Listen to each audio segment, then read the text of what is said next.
j'étais en train de prier à Odjéné. J'ai beaucoup prié à Odjéné. Et j'ai demandé au Seigneur, mais regarde ce qui nous est arrivé là. Est-ce que c'est normal ça? Quand même, nous sommes tes enfants. Nous prions tous les jours. Nous proclamons tous les jours ta grandeur. Et puis regarde ce qui nous est arrivé. Regarde toute cette humiliation par laquelle nous sommes passés. Regarde toute cette souffrance. Regarde ce peuple même de Côte d'Ivoire. Le prix qu'il est en train de payer aujourd'hui. Toutes ces morts. Et puis, ces gens-là qui sont des rebelles, ils arrivent et puis c'est eux qui gagnent. Alors que toi tu dis que les rebelles, que les rebelles vont être vaincus. Ça c'est dit clairement dans le psaume 37. Alors, je ne comprends pas. Je ne comprends pas. Alors, évidemment, quand c'est comme ça qu'on prie, on demande au Seigneur, viens à mon secours, viens me venger, taillader, tous les, les rebelles là, taillader. Ça, vous n'avez pas prié comme ça? À la vérité, hein? Entre nous. On n'a qu'à dire la vérité. Hein? C'est qui n'a pas prié comme ça? Celui-là, il n'a qu'à lever la main, celui qui n'a pas prié comme ça là. Vous continuez même. Vous voyez. Alors, je priais comme ça, et puis Dieu me dit, arrête. Ce jour-là, c'était un après-midi. Je priais, et puis je marchais dans la cour, autour des arbres. Et puis, j'entends, vraiment, c'est devenu un dialogue entre moi et puis mon Dieu. Il me dit,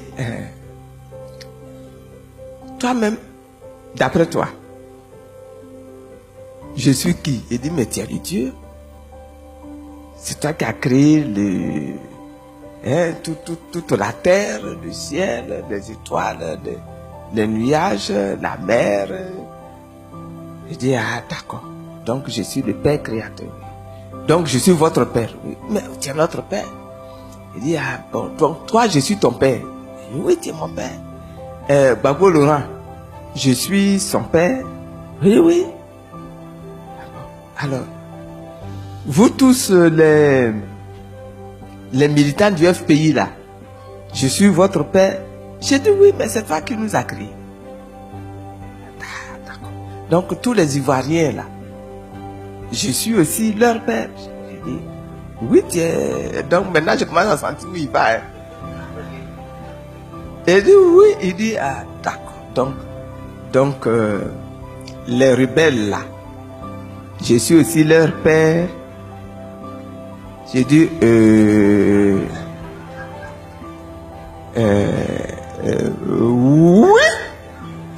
Puisque c'est toi qui as créé tout le monde. Donc tu es mon Père, je suis d'accord.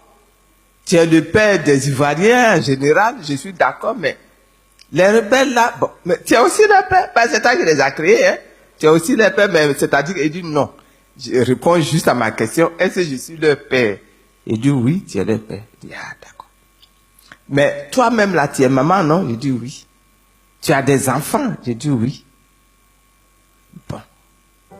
Alors, suppose que un de tes enfants aille chez ton voisin avec qui tu ne t'entends pas bien. Et puis, mais il commet un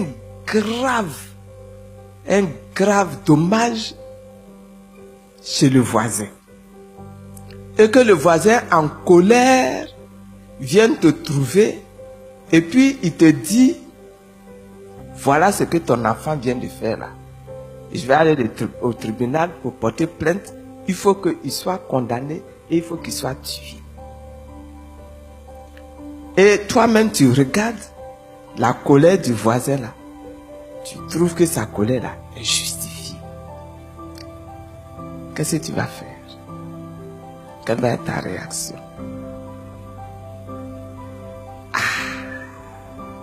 Je lui ai dit, mais je vais même me jeter à ses pieds pour demander pardon. Il dit, ah bon? Alors, si ton enfant fait quelque chose de mauvais, quelque part, tu vas demander pardon au monsieur à qui on a commis le dommage.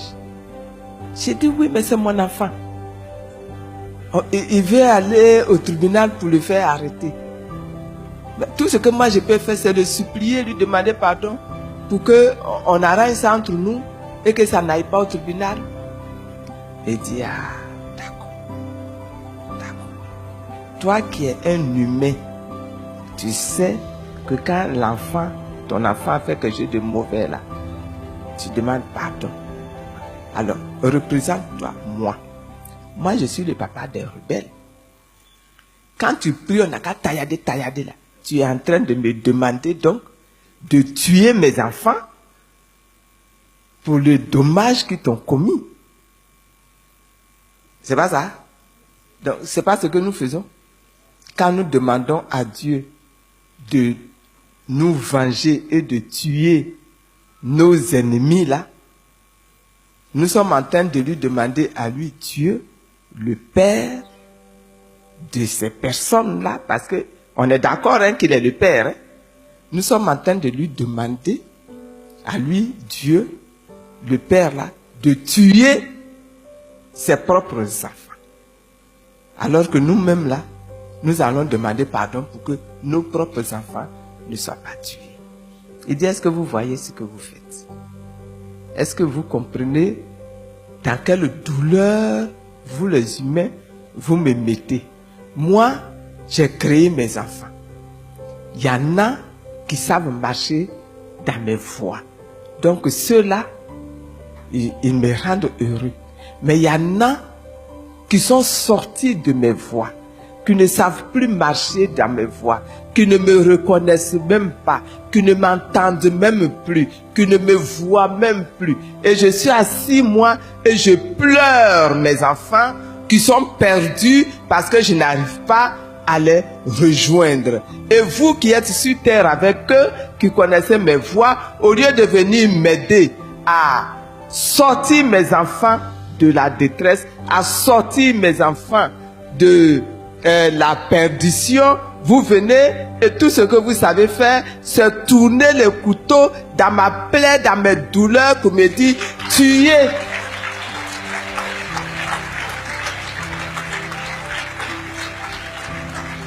Je vous assure qu'aussitôt là, j'ai demandé pardon. J'ai demandé pardon au Seigneur. J'ai dit, c'est maintenant que j'ai compris.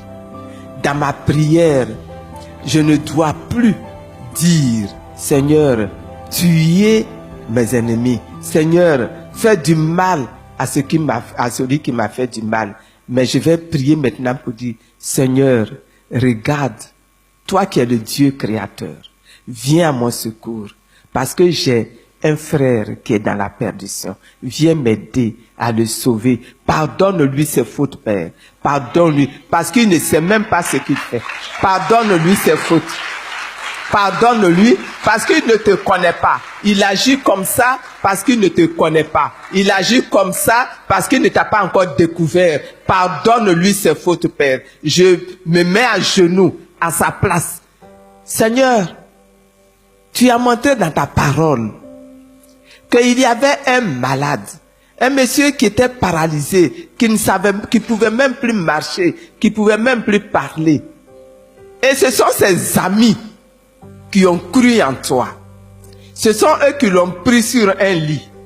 Ils l'ont amené à toi, au Seigneur Jésus. Mais quand ils sont arrivés, le Seigneur Jésus même était dans une salle qui était tellement remplie qu'on ne pouvait pas passer par la porte. Ils sont montés sur le toit. Ils ont ouvert le toit pour faire descendre le malade. Le malade là, il n'a pas dit, je vais aller à Jésus. Il n'a pas dit, je veux que Jésus me guérisse. Peut-être que lui là, il connaissait même pas Jésus. Mais ce que Jésus a regardé, c'est la foi de ces 4 amis qui sont descendus, qui ont descendu le paralytique jusqu'à ses pieds. Ils se sont débattus pour enlever tout ce qu'il y avait sur le toit là, pour que leurs amis soient sauvés. Seigneur, c'est ce que tu nous demandes de faire. Désormais, je prie pour que tous ceux-là, tous ces rebelles-là, Seigneur, sauve-les. Si tu les sauves, c'est ton nom qui va être élevé. Si tu les sauves, c'est ton nom qui va être honoré. Si tu les sauves, c'est ton nom qui va être célébré dans notre Côte d'Ivoire. Et ma prière a changé. Depuis ce jour-là, ma prière a changé. Et je vous engage à changer votre prière. Parce que notre Dieu là, il sauve. Et il entend. Et il enseigne. Que Dieu vous bénisse.